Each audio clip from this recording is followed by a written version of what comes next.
A, नमस्ते, तपाईँलाई स्वागत छ। आज हामी कुरा गर्नेछौँ महिनावारीको बारेमा। आज हामीसँग हुनुहुन्छ डाक्टर श्रेयसी अर्याल। तपाईँलाई स्वागत छ डाक्टर साहब। नमस्ते, धन्यवाद। महिनावारी भनेको के हो त? महिनावारी भनेको के हो भनेर बुझ्नको लागि हामीले पहिला सुरु प्रजनन अङ्गहरूको बारेमा बुझ्न एकदम जरुरी हुन्छ। प्रजनन अङ्गहरूमा सबैभन्दा सेन्टरमा हुने भनेको पाठेघर भयो। पाठेघरको मुखलाई सर्भिक्स भन्छौँ हामी, र त्यसको मुनि भजाइना हुन्छ हैन, योनि भन्छौँ। र त्यो सँगसँगै पाठेघरको दुईटा साइडमा ओभरी हुन्छ, डिम्बकोश र डिम्बनली, फेलोपियन ट्युब।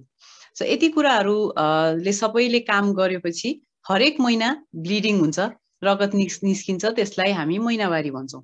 तर त्यो रगत निस्किने त्यो सँगसँगै अरू के निक्लिन्छ त भन्नको लागि हामी यो चित्र एउटा हेरौँ र त्यसमा मैले बुझाइदिन्छु। सो यो महिनावारीको बारेमा बुझ्नको लागि हामी यो चित्र हेरौँ। यो चित्रमा यो देब्रेतिरको चित्रमा पाठेघर देखाइएको छ, ओभरी देखाइएको छ र फेलोपियन ट्युब। र ओभरीको भित्रपट्टि त्यो रातो रङको जुन लाइन छ त्यो नै एन्डोमेट्रियम हो। यसलाई एन्डोमेट्रियम भनिन्छ। र हरेक महिनावारी हुँदाखेरि यो ओभरीबाट एउटा अन्डा निक्लिन्छ। हरेक महिना एउटा एग। त्यो अन्डा गएर डिम्बनलीबाट गएर पाठेघरभित्र बस्दछ। र यो अन्डा प्रेग्नेन्सी हुने हो भने बाहिरबाट स्पर्म आएर यो अन्डासँग मिसेर बच्चा बस्यो भनेदेखि चाहिँ यो एन्डोमेट्रियम बाहिर निस्किँदैन। तर प्रेग्नेन्सी भएन, बाहिरबाट स्पर्म आएन र बच्चा बसेन भनेदेखि चाहिँ हरेक महिना यो एन्डोमेट्रियम चाहिँ बाहिर निस्किन्छ। त्यो बाहिर निस्किने क्रममा त्यहाँ पाठेघरमा भएको रक्तनलीहरू, सानसानो नलीहरू फुट्छ, जसबाट ब्लिडिङ हुन्छ र यसरी रगत बग्छ। त्यसलाई नै हामी महिनावारीको रगत भन्छौँ। जुन महिनावारी हुँदाखेरि जुन रगत निक्लिन्छ त्यसमा चाहिँ एन्डोमेट्रियम हुन्छ र रगत हुन्छ र साथसाथै अलिअलि जिउमा नर्मली पाइने ब्याक्टेरियाहरू, कीटाणुहरू पनि हुन्छ। र यो हरेक महिना यसरी नै एन्डोमेट्रियम सेड अफ हुन्छ। र यो सबै साइकल मैले 30 दिन त भने, तर सबैमा 30 दिनै हुन्छ भन्ने चाहिँ हुँदैन। तर अहिलेलाई हामी 30 दिनमै 30 दिनकै कुरा गरौँ, र अघि पछि हुने कुरा अहिले हामी पछि गर्ने नै छौँ। र यो मेन्स्ट्रुएसन हुनको लागि पाठेघर मात्रै ठिक ठाउँमा भएर पाठेघरले मात्रै राम्रो काम गरेर पुग्दैन। यसमा ओभरीले त काम गर्नु पर्यो नै। ओभरीबाट दुईटा हर्मोन निक्लिन्छ, मुख्यतया इस्ट्रोजेन र प्रोजेस्टेरोन। त्यसै गरी अर्को हाम्रो टाउकोमा अर्को एउटा ग्ल्यान्ड हुन्छ जसलाई हामी पिट्युटरी ग्ल्यान्ड भन्छौँ।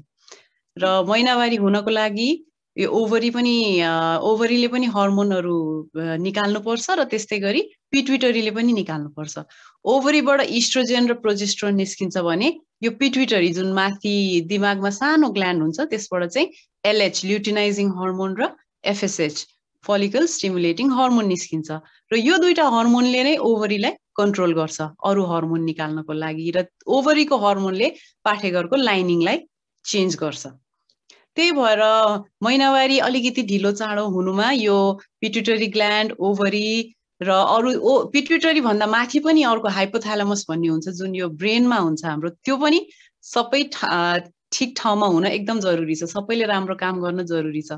त्यही भएर यो यस्तो कम्प्लेक्स प्रोसेस हो महिनावारी भनेको। धेरै कुरा, जिउको धेरै पार्टहरू इन्भल्भ हुन्छ।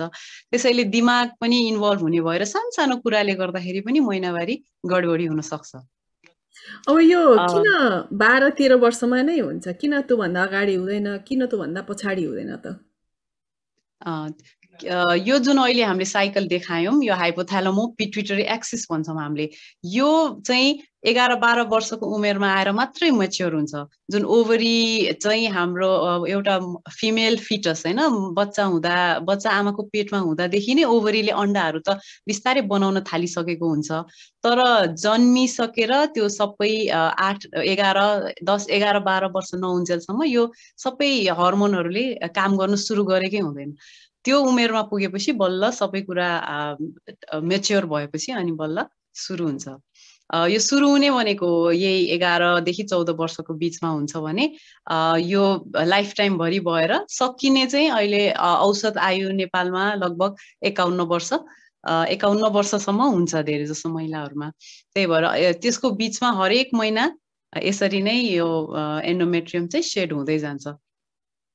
उसो त्यो हाम्रो यो हर्मोन दिमागमा भएको हर्मोनलाई छिप्पिन समय लाग्दो रहेछ जिउमा, अनि एउटा स्टेजमा पुगेपछि बल्ल त्यसले काम गर्न थाल्दो रहेछ। र किन महत्त्वपूर्ण छ त महिनावारी? यसको प्रमुख काम भनेको त प्रेग्नेन्सी नै हो, तर महिनावारी अलिकति ढिलो भयो भन्दैमा प्रेग्नेन्सी नै भयो, मेरो जिउमा केही बच्चा बस्यो अथवा अरू केही खराबीहरू छ भनेर सोचिहाल्न चाहिँ जरुरी हुँदैन, किनभने मैले अघि भने जस्तो दिमाग पनि इन्भल्भ भएको हुन्छ। त्यही भएर सानो सानो कुराले पनि महिनावारी गडबड हुन सक्छ, जस्तै खाना फरक पर्यो, टेन्सन भयो होइन, स्ट्रेसले गर्दा, अथवा फिजिकल पनि अलि धपेडी बढी भयो, अथवा अरू कुराहरू पनि छन्, जस्तै पोलिसिस्टिक ओभेरियन सिन्ड्रोम भनेर भन्छौँ एउटा, यो हर्मोनकै गडबडी हो, यो पनि एक प्रकारको। त्यो समस्याले गर्दा पनि महिनावारी गडबड हुन सक्छ। र त्यसै गरी आजकल थाइरोइड भन्ने हामीले धेरै सुन्छौँ होइन, थाइरोइडको समस्या महिलाहरूमा बढी देखिन्छ। त्यो थाइरोइडको समस्या भयो भने पनि धेरै महिनावारी कम अथवा छिटो छिटो, ढिलो ढिलो अथवा छिटो छिटो हुन सक्छ। यस्तै गरी धेरै कारणहरू हुन्छन् छिटो हुनु र ढिलो हुनुमा, तर मुख्य यो नर्मली साइकल हुनु चाहिँ उसको मुख्य उद्देश्य चाहिँ प्रेग्नेन्सी नै हो। जुन हामीले अघि एन्डोमेट्रियम देखायौँ त्यो मोटो हुँदै जान्छ, त्यो भनेको बच्चा बसिहाल्यो भने बच्चालाई बस्नलाई सजिलो होस्, एउटा घर जस्तो बनाएको नै हो भन्नु। गडबडीहरू केही छ? एकचोटि पहिला सुरु भयो त्यसपछि भएन भन्ने कुराहरू? हजुर, पहिला सुरु त अब एजले पनि हुन्छ। जुन यो सुरुमा महिनावारी हुन्छ 11देखि 14 वर्ष भन्यौँ नि हामीले, जुन त्यो पहिलो महिनावारी 1-2 चोटि भएपछि धेरै समयसम्म नहुने अथवा कसैलाई एकदम छिटो छिटो हुने, त्यो हुन सक्छ। एउटा चाहिँ त्यो एजमा हुन्छ, त्यो पनि अघि भनेको जस्तो यो पिट्युटरी एक्सिसहरू राम्ररी छिप्पिसकेको हुँदैन, राम्ररी बनिसकेको हुँदैन, त्यही भएर त्यो उमेरमा गडबडी हुन सक्छ। त्यसै गरी महिनावारी रोकिने बेलामा होइन, 40-45 अथवा 50 वर्षको उमेरमा महिनावारी रोकिनु 3-4 वर्ष अगाडिदेखि नै अलिअलि गडबड हुन सक्छ। त्यो बेला पनि कि छिटो हुन्छ कि ढिलो हुन्छ, यो कुरालाई चाहिँ, यो दुईटा चाहिँ नर्मलै सिचुएसन हो, यसलाई हामीले अब एकदम कन्सर्न भइहाल्नु पर्दैन होइन, यो चाहिँ हुन सक्छ। त्यसै गरी अर्को साधारण कुरा भनेको वेट हो। वेटले के फरक पर्छ होला र भनेर भन्छौँ हामीले, तर वेट एकदम बढ्नु र एकदम घट्नुमा पनि महिनावारीसँग सम्बन्ध छ। जिउमा जति फ्याटको बोसो तत्त्व भन्छौँ नि, फ्याट जति बढी हुन्छ त्यति नै त्यो इस्ट्रोजेन भन्ने हर्मोन बढी प्रोड्युस हुन्छ। त्यसले गर्दा यो इस्ट्रोजेनको गडबडी हुने बित्तिकै कि बढी कि छिटो छिटो कि ढिलो ढिलो महिनावारी हुन सक्छ। त्यही भएर वेट भन्ने कुरा कन्ट्रोल गर्नु पर्यो। धेरै मोटोपन पनि राम्रो होइन र धेरै दुब्लाउनु पनि राम्रो होइन। आजकल त अब महिला यङ केटीहरूमा हामीले देख्छौँ अब दुब्लाउने, अब साइज 0 भन्ने कुराहरू आइरहेछ, उनीहरू एकदम बढी नै दुब्लाउन खोज्दाखेरि पनि यो महिनावारीमा समस्या आउन सक्छ। अझ एउटा अब मेन्टल अब रोगै भन्नु पर्यो होइन, एनोरेक्सिया नर्भोसा भन्ने हुन्छ, जसमा खान पनि नखाने र खाइहाल्यो भने पनि भमिट गरेरसम्म निकाल्ने होइन, त्यस्तो अवस्थाहरू हुन्छ। त्यस्तो कन्डिसनहरूमा चाहिँ महिनावारी गडबड हुन सक्छ। यो अब दोस्रो कुरा भयो। अब त्यसबाहेक अरू अघि भने जस्तो एउटा थाइरोइडको समस्या भयो भने पनि गडबड हुन सक्छ। र अहिले धेरै यङ पपुलेसनमा पनि देखिएको भनेको पोलिसिस्टिक ओभेरियन सिन्ड्रोम, पिसिओएस भन्छौँ हामीले, जसमा चाहिँ यो ओभरीमा सानो सिस्टहरू देखा पर्छ। यसमा पनि मेन समस्या भनेको इस्ट्रोजेनको लेभलै बढी हुने हो। र त्यो सँगसँगै केटा मान्छेमा हुने हर्मोन होइन, टेस्टोस्टेरोन भन्छौँ, त्यो टेस्टोस्टेरोनको लेभल चाहिँ अलिकति बढी हुन्छ र त्यसले गर्दाखेरि महिनावारी ढिलो ढिलो हुने, मुखमा यो रौँहरू अलि बढी आउने होइन, पिम्पलहरू बढी आउने, त्यस्तो समस्याहरू देखिन सक्छ। सो यसलाई चाहिँ पिसिओएस भन्छौँ। र पिसिओएसको जस्तो सिम्पटम देखियो भनेदेखि चाहिँ एकचोटि डक्टरको परामर्श लिँदा राम्रो हुन्छ। र त्यसबाहेक अरू भनेको स्ट्रेस होइन, चिन्ता धेरै लियो भने पनि महिनावारी गडबड हुन्छ, त्यो पनि हामीले विचार गर्नुपर्ने हुन्छ। अब कसैलाई अहिलेको समस्या भनेको भर्खरको 12-13 वर्षको स्टार्ट भयो सुरुमा महिनावारी हुनलाई सुरु भयो त्यसपछि 2 महिनासम्म नहुने अथवा 3 महिनासम्म नहुने अथवा हुँदाखेरि एकदम कि धेरै रगत बग्ने अथवा एकदम कम हुने पेट एकदम धेरै दुख्ने अथवा यो के समस्या हो त भन्ने खालको बुवाआमाहरू आत्तिनुहुन्छ बच्चालाई महिनामा सुरु भयो त्यसपछि एकैचोटि 6 महिनापछि भयो अथवा त्यस्तोहरू चाहिँ के कारणले फरक पार्छ होला त भर्खरको टिनेजरहरूलाई त्यही त यो पनि अब भने नि अघि भने जस्तो हर्मोनहरू राम्ररी अब बनिसक्या हुँदैन त्यसले गर्दाखेरि गडबड हुन्छ तर ढिलो ढिलो भएमा चाहिँ धेरै चिन्ता गर्नु पर्दैन किनभने उमेरसँगै त्यो ठिक हुँदै जान्छ साइकल राम्रो हुँदै जान्छ तर अलिक बढी नै भयो भने चाहिँ हामीले यसलाई प्युबर्टी मेनोरेजिया भन्छौँ बढी नै रगत जान थाल्यो छिटो छिटो हुन थाल्यो धेरै जान थाल्यो र चोक्टा चोक्टाहरू धेरै जान थाल्यो भनेदेखि चाहिँ जिउमा रगतको कमी भएर त्यसले अलिकति समस्या ल्याउन सक्छ त्यो भयो भने चाहिँ अब एकचोटि जचाउन जाँदा डक्टरको परामर्श लिँदा राम्रो हुन्छ तर ढिलो ढिलो भइरहेछ र भनेदेखि चाहिँ त्यति चिन्ता लिइहाल्नु पर्दैन 2-3 वर्षमा आफै त्यो नर्मल हुन सक्छ हजुर अब यो त सुरुमा भएपछि भयो अब तपाईँले 51 वर्ष छ औषध आयु यो रोकिने महिनावारी रोकिने भन्नुभएको छ नेपालीहरूमा अब यदि अब 51 वर्ष पछि पनि एकचोटि रोकियो 3-4 वर्षसम्म भएन अनि एक्कासी फेरि रगत बग्न थाल्यो भने चाहिँ नि हामी चिन्ता गर्नुपर्छ कि यो महिनावारी नै हो भन्ने ठान्ने कि के हुन्छ त्यो चाहिँ त्यो उमेरमा चाहिँ अरू कुराहरू पनि देखिने सम्भावना हुन्छ त्यही भएर त्यो उमेरमा चाहिँ छिटो छिटो भयो भने अझ ढिलो भयो भने त त्यति चिन्ता गरिहाल्नु पर्दैन तर त्यो उमेरमा छिटो छिटो भयो भने चाहिँ अरू भनौँ न पाठेघरको क्यान्सरकै जस्तो पनि समस्या देखिन सक्छ त्यही भएर त्यो उमेरमा अलिक छिटो छिटो भयो गाह्रो भयो भनेदेखि चाहिँ समयमा एकचोटि चेक चाहिँ गराउनु पर्छ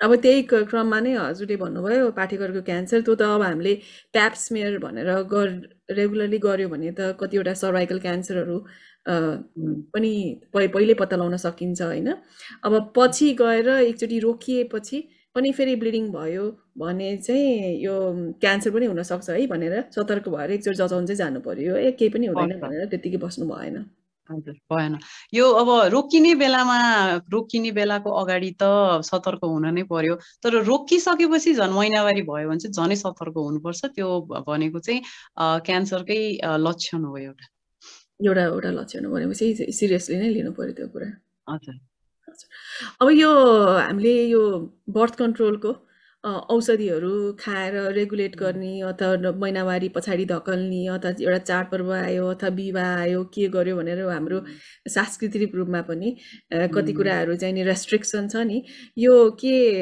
बर्थ कन्ट्रोल पिल्सहरू खान कतिको उपयुक्त हुन्छ हुँदैन अथवा कतिको भनाइमा चाहिँ यसले पछि प्रेग्नेन्सी हुनको लागि ड्यामेज गर्छ त्यस्तो भन्नेहरू पनि छ त्यस्तो के छ अब जे भए पनि औषधि खानु भनेको अप्राकृतिक रूपमा महिनावारी सार्नु जस्तो भयो त्यही भएर यसको साइड इफेक्ट त हुन्छ नै तुरुन्तै नदेखिए पनि पछिसम्म देखिन सक्छ र अहिले यो महिनामा हामीले औषधि सार्नलाई औषधि खायौँ भने त्यसपछि महिनावारी गडबड हुन्छ त्यसको असर 2-3 महिना 6 महिनासम्म पनि देखिन सक्छ अब एकचोटि मात्रै मैले औषधि खाएको सार्नलाई पूजा छ भन्नुहुन्छ तर त्यसपछि 2-3 महिना 6 महिनासम्म पनि बिचमा छिटो छिटो हुने अथवा ढिलो हुने त्यस्तो समस्याहरू देखिन्छ त्यही भएर अब सकिन्छ भने सकेसम्म त्यसरी महिनावारीलाई नसार्दा नै राम्रो हुन्छ किन यो महिनावारी सार्ने औषधि भनेको हर्मोन हो अब भन्यो नि अघि त्यत्रो फोटो देखाएर कसरी महिनामा त्यसरी हर्मोन निक्लिन्छ त्यो त एउटा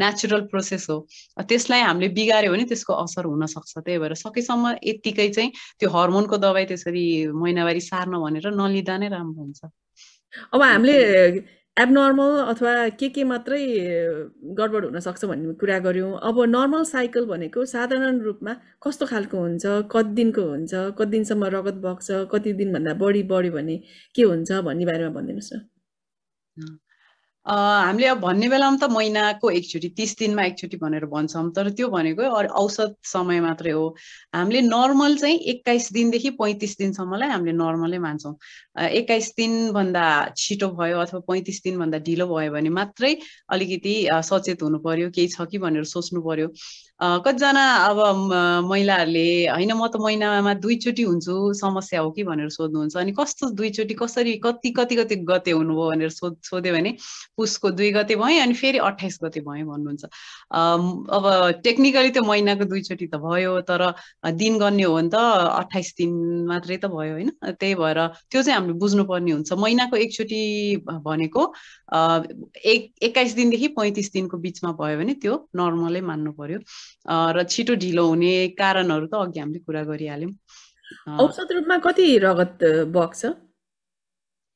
हेर्दाखेरि त धेरै हामीले नै बगेको जस्तो लाग्छ।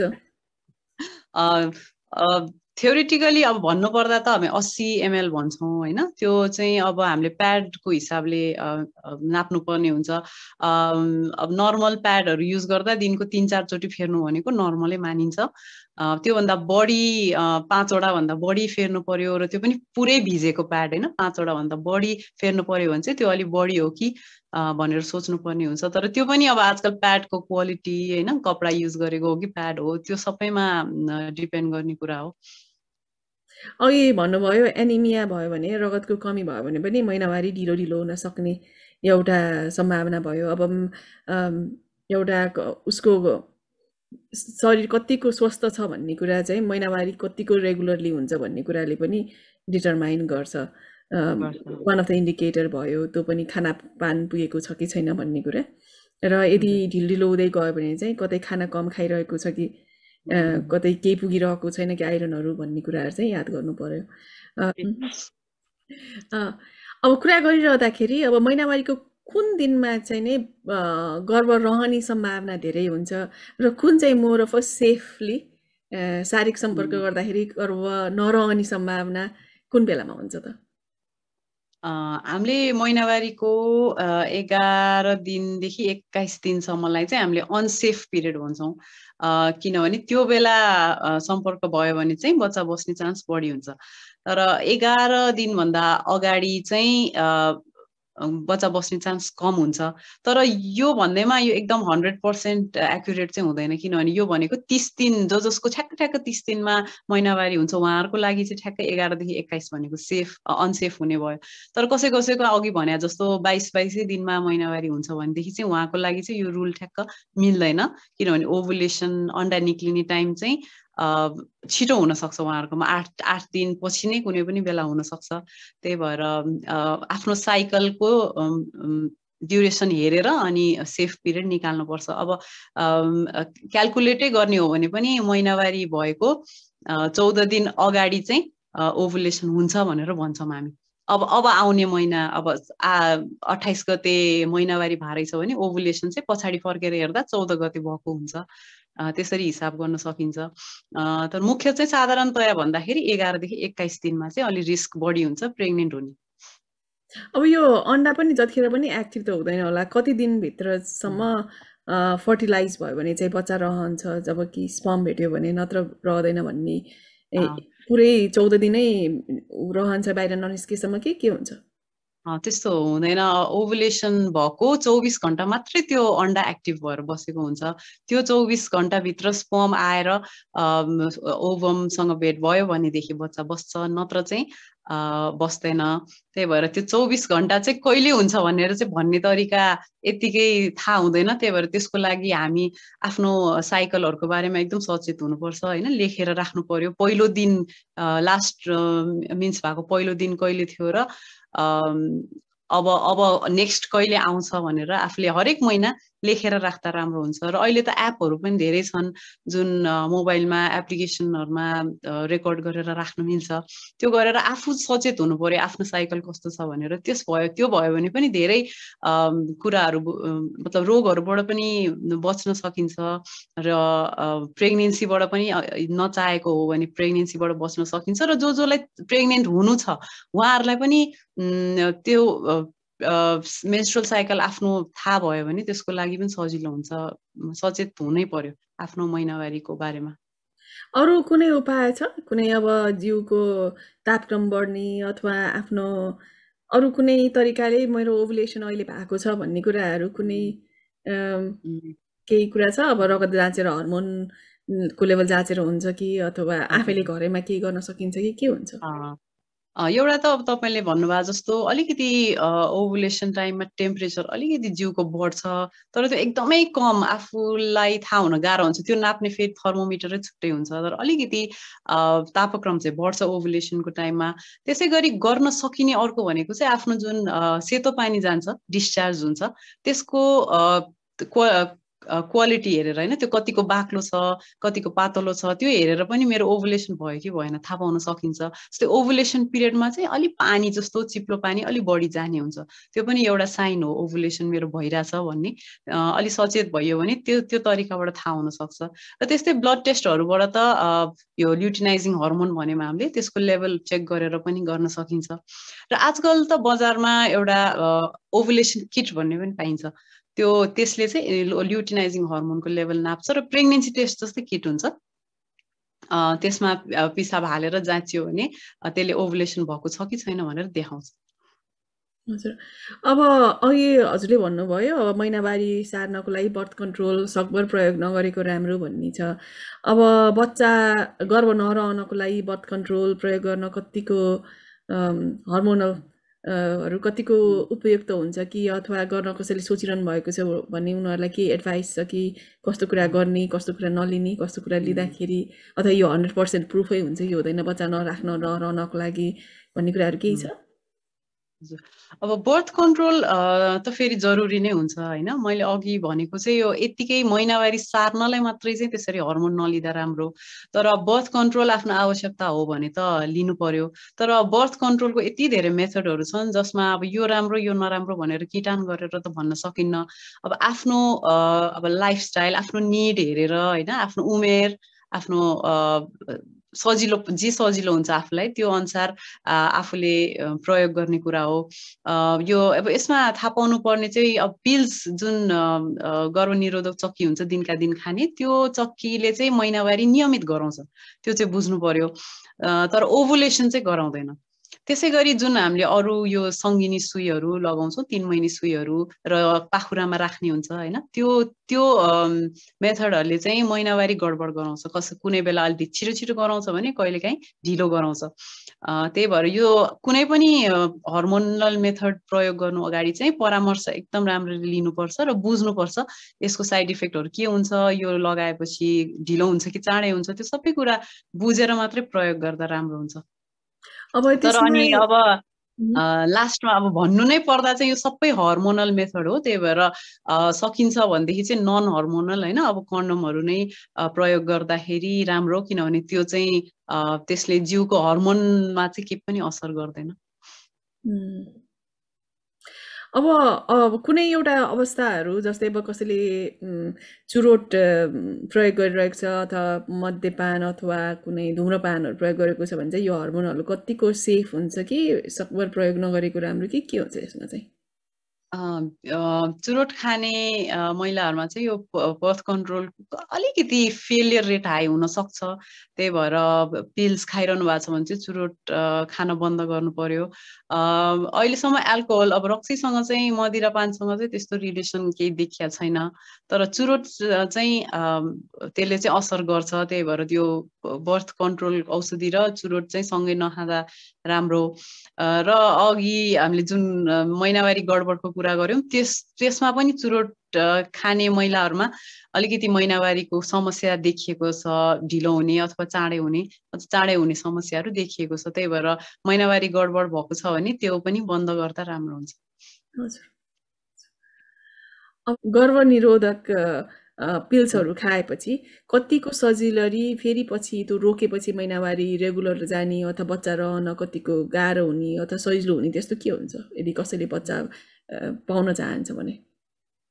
हजुर, यसको पनि अब फरक गर्भनिरोधक टेक्निकहरूको फरक छ। पिल्स जुन खानुहुन्छ त्यो चाहिँ छोड्ने बित्तिकै एउटा दुईटा पिल चक्की छुट्यो भने बच्चा बसिहाल्छ।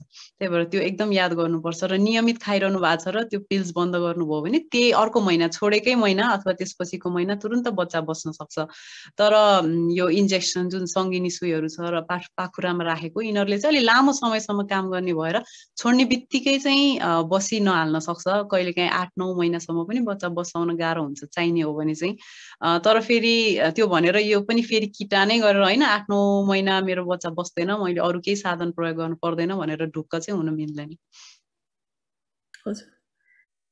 अब हामीले गर्भनिरोधकको रूपमा त अब मैले दिनदिनै औषधि खानेको कुरा गऱ्यौँ पिल्सको होइन।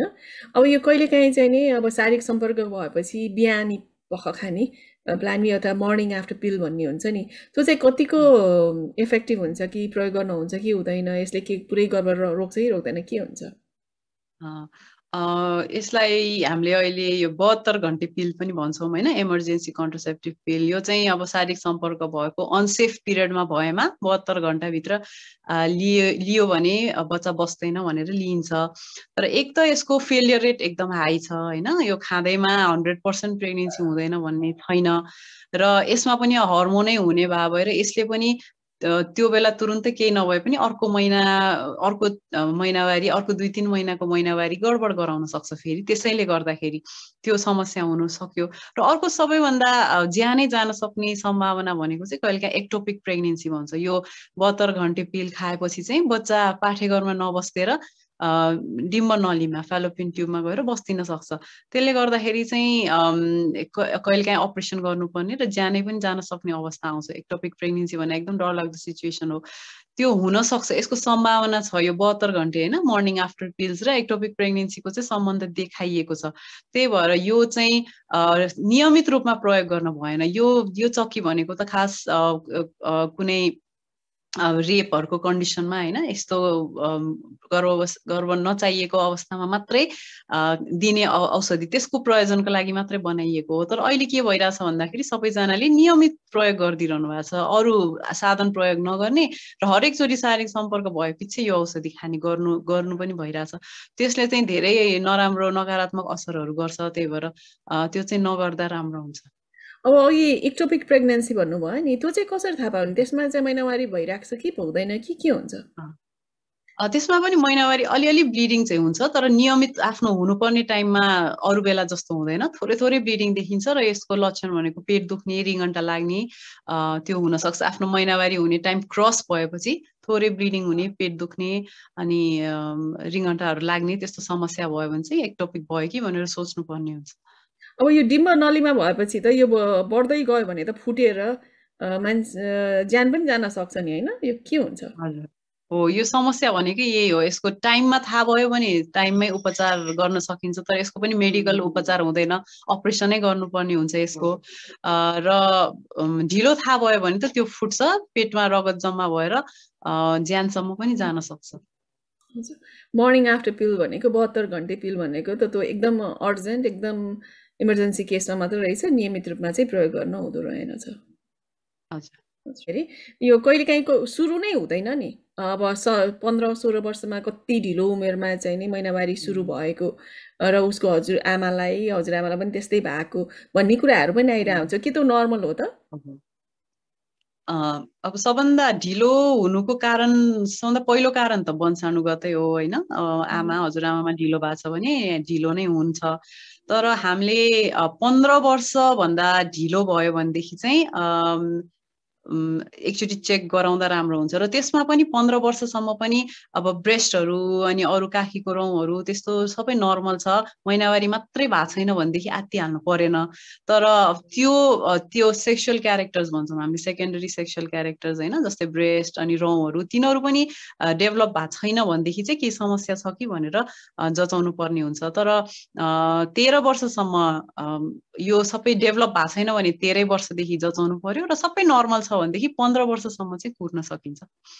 अनि अर्को अब यो बच्चा पाएपछि हुन्छ नि, गर्भवती भएर बच्चा जन्मिसकेपछि त्यसपछि महिनावारी नभइकनै पनि कति महिलाहरू चाहिँ प्रेग्नेन्ट भएको केसेसहरू हुन्छ, त्यो पनि हुनसक्छ त? के रगत ओभुलेसन हुँदाको लागि के रगत बग्नै पर्छ कि के हुन्छ?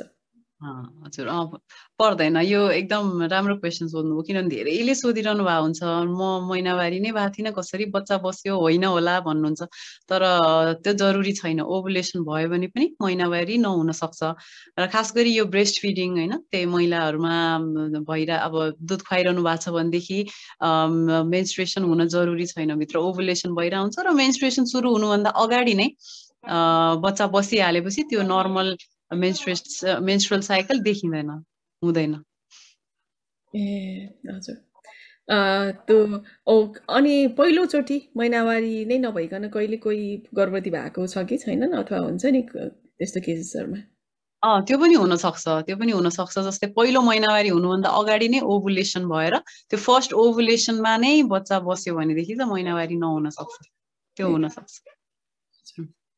अब यो महिनावारी हुँदाखेरि जुन एउटा पेट दुख्ने, ढाड दुख्ने, स्कुलै जान नसक्ने भन्ने खालको समस्याहरू आएको हुन्छ नि, त्यो कतिको देख्नुहुन्छ, के गर्न सकिन्छ? यो महिनावारी हुँदाखेरि पेट दुख्ने समस्या त भनिन्छ 30 देखि 40% महिलाहरूमा देखिन्छ।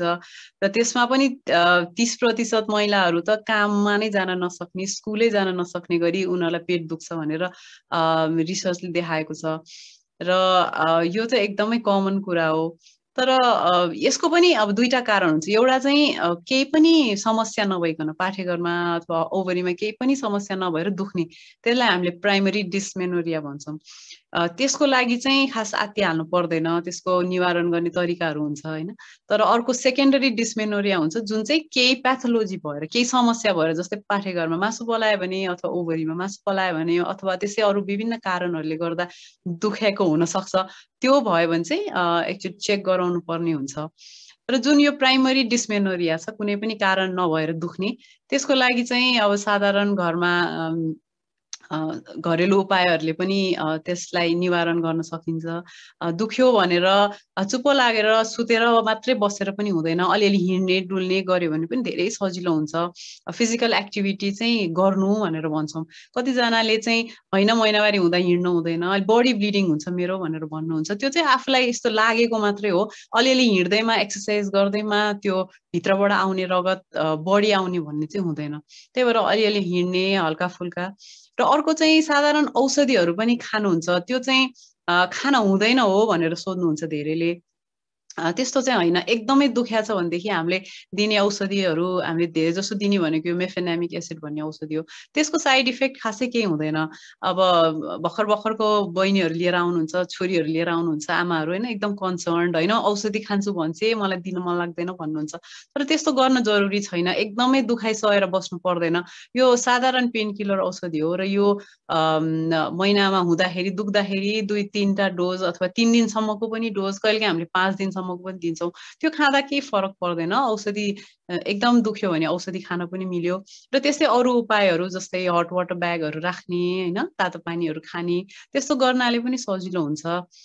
त्यही भएर त्यो भयो, मलाई मात्रै भयो भनेर नि सोच्नु भएन। त्यति धेरै 40% महिलाहरूलाई हुने भनेको लगभग धेरैलाई हुने रहेछ, त्यो बुझ्नु पर्यो। र यो भयो भन्दैमा केही समस्या छ भनेर सोच्नु पनि पर्दैन।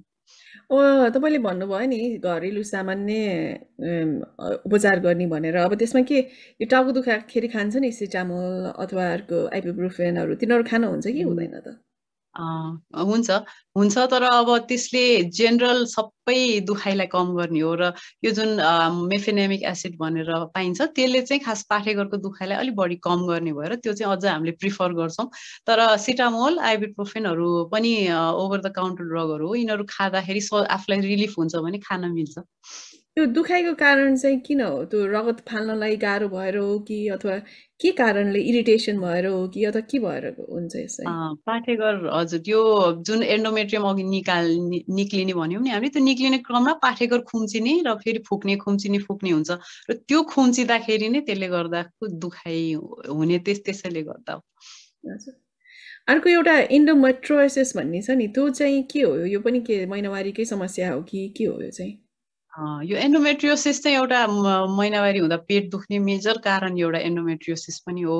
यसमा चाहिँ महिनावारी हुँदाखेरि जुन रगत बाहिर बग्छ, अलिअलि रगत चाहिँ त्यो डिम्बकोशबाट अघि फेलोपियन ट्युब भन्यौँ नि हामीले, त्यो डिम्ब नलीबाट बाहिर अलिअलि रगत निक्लेर पेटमा जम्मा हुन्छ थोरै र ओभरीमा जम्मा हुन्छ, र त्यो ओभरीमा गएर रगत जम्मा भएपछि चाहिँ त्यसले एकदम दुख्ने समस्या गर्ने हुन्छ।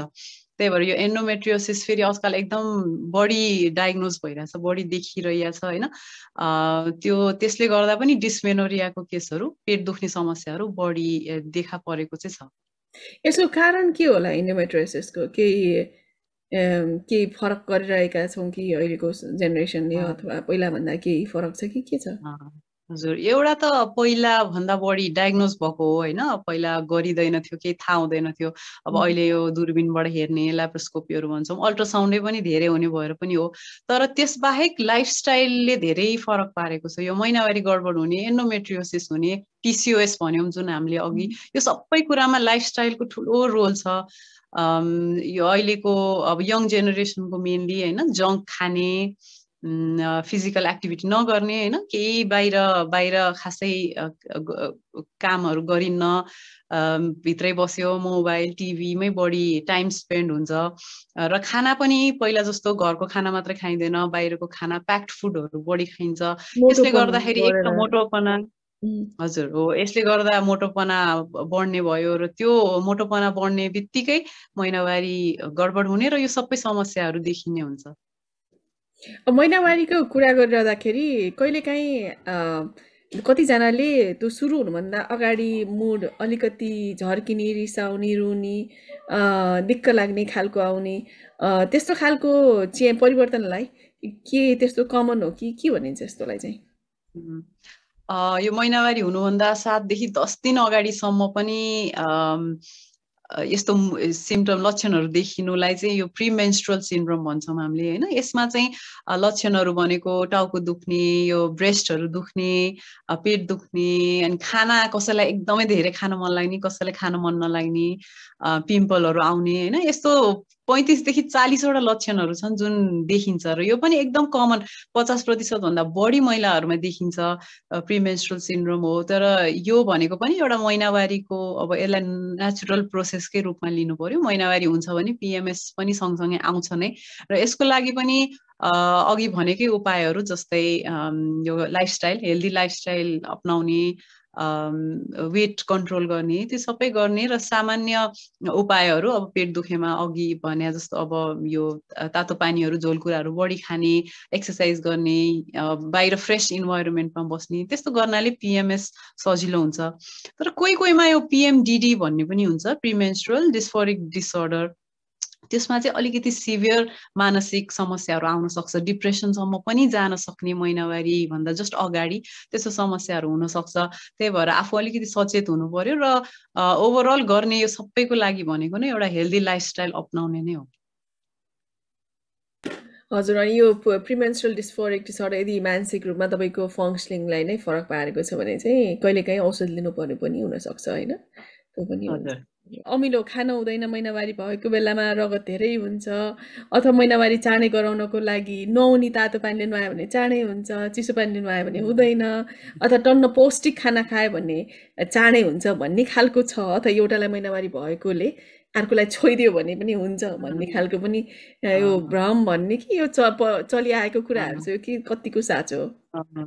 अब त्यसैमा जोड्नु पर्दा फलफुलको रुख छुन हुँदैन, त्यस्तो कुराहरू पनि धेरै आएको छ। तर यो कुरामा अब मेडिकली चाहिँ कुनै पनि एभिडेन्स छैन होइन। त्यस्तो गर्नाले छिटो नुहाउँदैमा चाँडै हुने, अथवा सँगै बस्यो भने उसको पनि महिनावारी हुने, त्यस्तो चाहिँ कुनै पनि कारण देखिएको छैन। कोइन्सिडेन्स मात्रै होला यो सबै। हजुर, अनि अमिलो खान हुने नहुने त्यस्तो केही छ त? छैन। खानामा त अघि भने जस्तो जङ्क खानु भएन, अलिकति हिडडुल गर्नु पर्यो। त्यो बाहेक अरू अहिले अमिलो खाएर अहिले महिनावारी नहुने भन्ने त हुँदैन पक्कै पनि। हजुर, अब जाँदै अब कसैले यो हेरिरहनु भएको छ, उहाँलाई गर्भवती हुने क्रममा हुनुहुन्छ, अब सोचिरहनु भएको छ भने उहाँलाई हेल्दी बच्चा पाउनको लागि केही उपायहरू उहाँहरूले केही गर्न सक्नुहुन्छ? मेन त अब अघि भने जस्तो एउटा आफ्नो महिनावारी हुने चार्टिङ गरेर राख्नु पर्यो, आफ्नो साइकलको बारेमा थाहा पाउनु पर्यो र सेफ पिरियड र अनसेफ पिरियडको बारेमा थाहा पाउनु पर्यो र त्यो सँगसँगै एउटा हेल्दी लाइफस्टाइल अपनाउने होइन, हल्का एक्सर्साइजहरू, योगा, ब्रिदिङ एक्सर्साइजहरू गर्ने र एकदम पौष्टिक खाना खाने, जङ्कहरू नखाने र त्यो सँगसँगै प्लान गर्नुभएको छ भने फोलिक एसिड त खान एकदम जरुरी हुन्छ। हजुर। ल आजलाई यति नै गरौँ, फेरि अर्को टपिक लिएर आउँला अर्को दिनमा। Thank you. हजुर, हस्, थ्याङ्क यू।